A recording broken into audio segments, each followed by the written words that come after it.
Bom, vamos continuar na cultura, gente, mas agora a gente vai repercutir aqui no Morning uma outra entrevista que tá dando o que falar. O rapper Emicida, no Roda Viva. E vejam só, a nossa Paulinha Carvalho fez parte da bancada de entrevistadores e vai trazer pra gente todos os destaques da entrevista. Pois é, eu estava lá junto com a Adriana Couto, Alexandre de Maio, Pedro Antunes, o Pedro Borges, sob o comando da Vera Magalhães, e a entrevista repercutiu bastante. Foi uma entrevista gravada na quarta-feira, o Emicida participou de forma virtual e falou sobre muitos assuntos. Aliás, eu fiz a primeira pergunta e entrei ali na história da pandemia, como ele entendia que as autoridades estavam lidando com a questão da pandemia do coronavírus.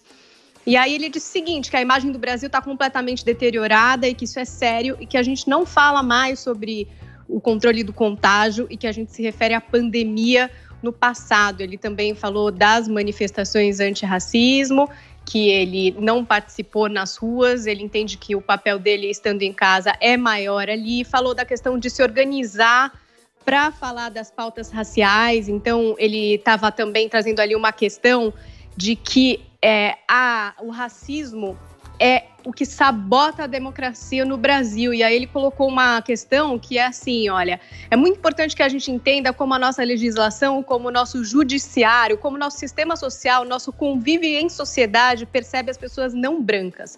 Essas pessoas são consideradas pessoas que estão protegidas na democracia, ele questionou ali, né? Bom, ele falou sobre cancelamento, disse que talvez não seja exatamente um cancelamento, mas uma responsabilização pelas ações, falou sobre LGBTQ-fobia, falou sobre machismo dentro do rap, e aí ele respondeu a uma pergunta a respeito do hip-hop ser condescendente com o crime organizado. Vamos ouvir o que disse o Emicida no Roda Viva. Agora, a condescendência com o crime organizado, isso é uma análise que eu acho bastante preconceituosa. Entende? Desde quando narrar uma determinada situação que está vinculada ao crime faz de você um apologista daquela situação? E se isso aí fizer de você um apologista daquela situação, então você tem que começar a pegar o Datena, que faz isso todo dia na televisão, ilustrando um monte de crime, empurrando isso aí goela abaixo da sociedade brasileira, e aquilo é entendido como jornalismo, entendeu? Por mais nojento que seja. Eu acho que a música faz um retrato do lugar onde as pessoas vivem, entendeu? Apologia ao crime é a forma como o brasileiro vive. Qualquer outra coisa aí que tente associar ao movimento cultural, isso aí, é tirar o foco de onde ele deve estar. Tá aí o que disse o Emicida e é sobre isso que a gente vai conversar agora. O que é que vocês acharam dessa declaração? Faz sentido? Não faz sentido? Vai lá, Adriles, começa você. Olha, a pobreza é um incentivador do crime. Eu até gostei da entrevista, mas eu acho que essa frase destoou. A forma que o brasileiro vive é uma apologia ao crime. Se fosse assim, 99% das pessoas que vivem em condições miseráveis e de pobreza e de exclusão social não seriam esses os verdadeiros heróis.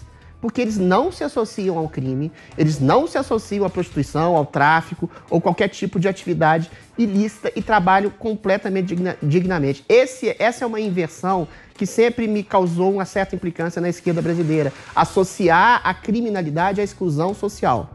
A criminalidade tem um valor, sobretudo, de índole.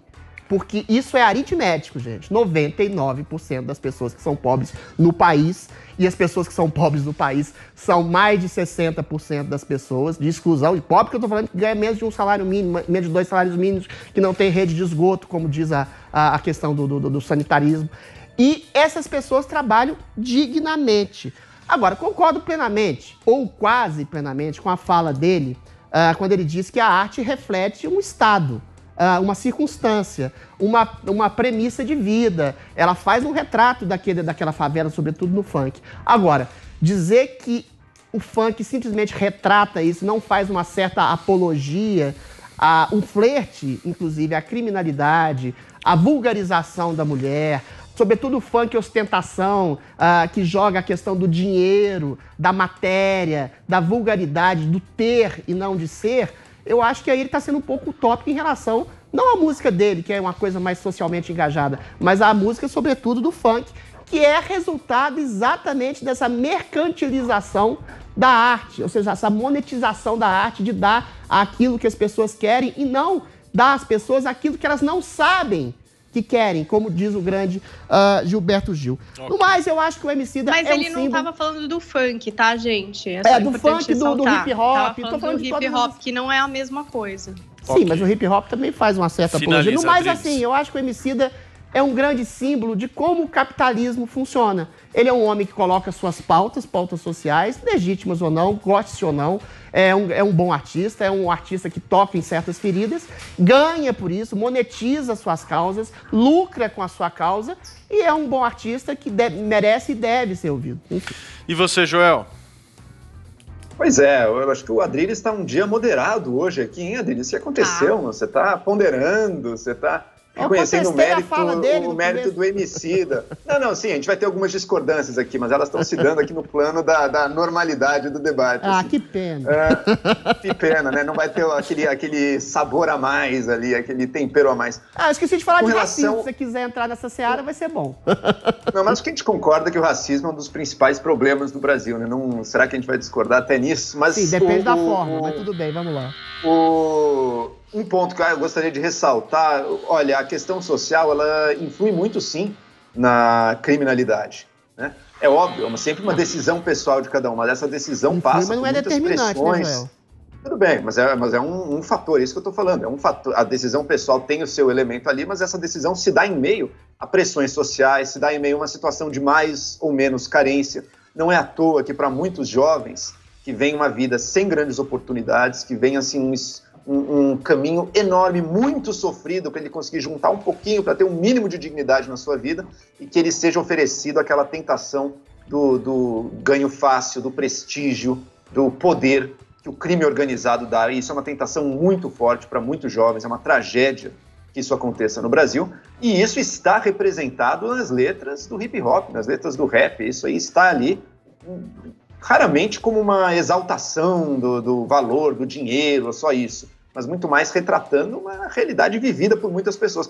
Não é à toa que o crime organizado recruta a maior parte dos seus jovens justamente em lugares mais carentes e não nos colégios da elite de uma cidade. Por quê? Porque é justamente em meio à privação que a força daquela tentação fala mais alto. Quer fechar, Paulinha? Eu queria trazer uma frase que o Emicida deu numa entrevista que ele fez, eu acredito que aqui no Morning Show mesmo, porque ele já veio 2 vezes aqui ao Morning Show. E ele disse assim, que para pensar sobre o funk e ostentação, a gente tinha que olhar mais, por exemplo, para a publicidade, que alimenta o consumismo, e entender por que isso, de repente, incomoda quando o assunto entra para o repertório da música que vem do jovem da periferia. Então, eu acho que ele falou basicamente a mesma coisa, sobre o que a gente está refletindo mesmo? Sobre uma apologia do hip hop ao crime ou sobre o crime que é a realidade que esse jovem enxerga e por isso ele leva para a música, né? Boa discussão, Paulinha. Mas se a arte do Emicida e do hip hop é exatamente uma arte alternativa de contracultura, eu acho que ela devia se insurgir exatamente sobre esses valores de mercado, e mercado assim que eu falo vulgar, do ter pelo ter. Se você se coloca como um artista alternativo e faz o jogo do mercado e coloca essa coisa do ter, da mercadoria simples absoluta, do valor do dinheiro, você anula boa parte da sua atividade social. Mais uma vez, não estou dizendo que a arte não do seja assim, mas boa parte do hip hop, do hip hop, do funk, não só faz uma certa vulgarização da natureza humana, como apela a esses valores de mercado ocidental de uma elite. Uma coisa muito legal. Então é uma contradição aí, sim. Ok, vai lá, Paulinha. Não, ele falou sobre a questão do capitalismo, né? A gente não escolhe estar no capitalismo, a gente simplesmente nasce num lugar onde está rolando o capitalismo. E aí você tem que entender como você vai se encaixar. Ele falou muito do senso de comunidade. E quando ele estava dizendo a respeito do preço, por exemplo, das roupas que ele vende na Leb, e que algumas pessoas, enfim, tinham questionado no Twitter de serem caras, ele falou assim, mas quanto que eu vou pagar para costureira que faz a roupa na Leb? Ele tem o senso de comunidade dentro do negócio dele, se encaixando no capitalismo, sem perder o senso de comunidade e tentando, nessa cadeia, dar ali a oportunidade para todo mundo que ele consegue abarcar. Então, eu Paulinha, acho que tem como se enquadrar no mercado sem perder os seus princípios. Não, aí eu concordo plenamente. Você ter dinheiro, um montante de dinheiro suficiente para ter dignidade, ou até certo luxo, é diferente de ter ostentação. A ostentação é a sobra, é a vulgarização do dinheiro. Nesse sentido, eu acho que há uma contradição imanente e intrínseca à questão do hip hop, do funk, que fazem apologia desse tipo de coisa. Não é o caso do Emicida, mas ele está tentando justificar uma coisa que é uma contradição. Gente, mas veja, e gostar de poder, gostar de sexo, querer ostentar riqueza, isso são dados da natureza humana, essa natureza imperfeita, isso sempre existiu, isso sempre vai existir. Eu não acho que é necessário condenar de forma muito moralista. Não é condenar, é porque é uma arte subversiva. Que fazem isso.